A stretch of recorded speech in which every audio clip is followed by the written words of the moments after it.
Hi everyone, good morning and welcome to my weekly update with me, Richard Perry, market analyst at Hantec Markets. Each week I take you through the key events that I believe will be driving your investments in the coming days. Now, moving into this week, we've got the dollar that remains under general pressure. The US data continues to disappoint. The growth data for the first half really was fairly underwhelming. Q1 got downwardly revised on Friday, and also we saw a little known or little watched indicator called the employment cost index, which fell on Friday as well, which suggested that inflation is really still hard to come by, and it's not going to be pushed through from the employer's side on that regard. So it is a real issue for the Fed, and non-farm payrolls is this week, and non-farm payrolls have been sort of dominated not necessarily by the headline numbers, but more so by the average hourly earnings disappointment, which continues. Now, we've got a raft of Tier 1 economic data this week, and basically we're sort of looking out for the PMIs and the non-farm payrolls data to really sort of suggest where economic growth is going. The PMIs just started to, pretty much around the world actually, just started to tail off a little bit in the last sort of month maybe, and starting to sort of show that through the Eurozone flash data, also the Chinese data that came through early this morning as well. So will we start to see a trend of that coming through? Now, we've also got some monetary policy meetings this week. The UK Bank of England is a big one, but also the RBA on Tuesday morning. The Governor Lowe has been sort of trying to jawbone the Aussie lower recently. Aussie is still sort of testing that 80 cents level, incredible rally that it's had. It doesn't seem to be wanting to go any lower, even though the Governor Lowe has been trying to jawbone it by sort of talking about low inflation and low wage growth, and it'll be interesting to see what the RBA does on Tuesday. But also we're looking out for the Bank of England this week, which is another big event. We've got Super Thursday, which is whereby we get the rates decision, the minutes, and also the quarterly inflation report all in one go. And it'll be interesting after we had 3 Bank of England MPC members voting for a rate hike last month. Now, will that happen again? The expectation is for 2 because we've lost Kristen Forbes. She's now dropped out of the MPC, so how is the voting makeup going to be looking on Thursday? Likely to be 6 on the voting for holding rates steady, 2 voting for a hike, but it'll be interesting how that comes out. We're also looking for any sort of upgrades or upward revisions to inflation data and possible downward revisions to growth. Now, what we have in the FX markets is this dollar weakness that continues to pull through. Now, we've seen that euro dollar has pushed higher, and that is one of the main drivers of this dollar weakness, the strength of the euro. But also we're seeing sterling stronger, and also the yen as well. Now, what we've seen is the driver of this is the disappointing US data, which, as I said, continues to run through the markets, and I think payrolls will be a big factor in terms of how the dollar runs in the next sort of week or so.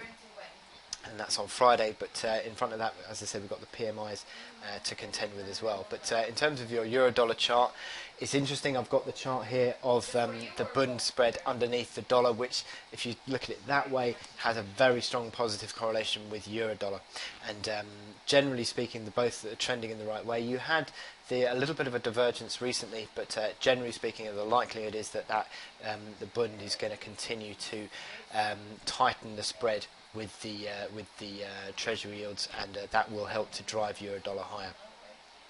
So in terms of euro dollar levels, we had a breakout above 117.11, multi-year high. That's back to January 2015 now, is the highest we've been, and it continues to push out and use old supports as new resistance. You got a nice support band between 16.15 to 17.11, and corrections continue to be bought into. In terms of cable, not a dissimilar story, but not decisively yet broken out. Looking at levels back seen not since September last year, when we're sort of moving above 130 to 130.50, looking to use that as a basis of support near term this week. And if that continues to push high, we're looking at 32, possibly even 33 as the week goes on. It would be interesting to see if the Bank of England gives any hawkish hints, really. Not expected to give any hawkish hints, but obviously we've had this debate recently. Would you start to see an interest rate rise in light of that inflation data? Well, inflation's come off, so perhaps not so much, but It'll be interesting to see nonetheless on Thursday. And in terms of dollar yen, we're looking at continued downside move, possibly back towards those June lows of 109 figure area. And the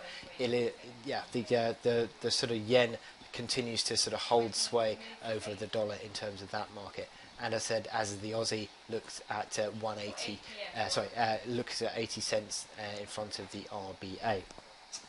So looking at your equity markets, well, there seems to be a bit of a dichotomy at the moment, doesn't there, between Wall Street, which is sort of holding up pretty strongly. I mean, the Dow continues to push out for all-time highs, but then compare that to the Eurozone markets and the European markets. You've got the DAX, which is falling away. You've got the FTSE 100, which had a sharp move to the downside on Friday. These markets tend to be sold into rallies, and they're testing their uptrends, and certainly the DAX is under real pressure, rallies being a real opportunity to sell on the DAX. So S&P 500 sort of rolling over a touch, perhaps the politics of Donald Trump and the continued sort of troubles he's having, not only in Congress but also with his administration as well. It's not exceptionally going to be helping the S&P 500 to hold on to those gains, but earnings season has been pretty strong. Now, commodity prices. What we have seen is the weaker dollar, which is helping commodity prices. That is generally tends to be seen, certainly across the gold market, which again broke out above 1260. That's now eyeing up the key medium-term highs of 1296. Oil price, different sort of story really. It's more of a supply-driven story. You've seen the OPEC group trying to put pressure on non-compliance, i.e. Nigeria and Libya.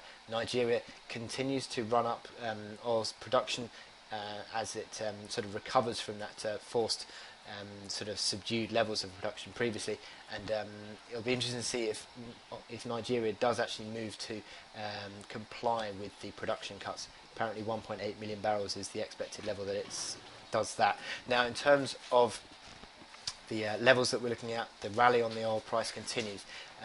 52 is the sort of level that WTI is eyeing, and 54.65 is the key high on the medium-term basis on Brent crude. Now, as I said earlier, in terms of your economic data this week, a whole raft of tier 1 data. PMIs are across the board. On Tuesday we've got the manufacturing PMIs. On Thursday we've got the service sector PMIs, but in the meantime we've also got the RBA Tuesday, Bank of England Thursday, and of course culminating with that payrolls data on Friday. Payrolls are expected to come in at 183, down from the 222,000 that we saw last month. But the real focus will be on those average hourly earnings. Will they start to pick up? 0.3% is the expected month-on-month data. That would sort of be holding on to that 2.5% year-on-year growth. But that will be the real sort of story, I think, to come out of this payrolls report on Friday, because the US needs to start generating inflation for the Fed to start to sort of continue to push ahead at its current speed of tightening. So with that in mind, I wish you good luck in your trading, and I'll speak to you again next time. Thank you.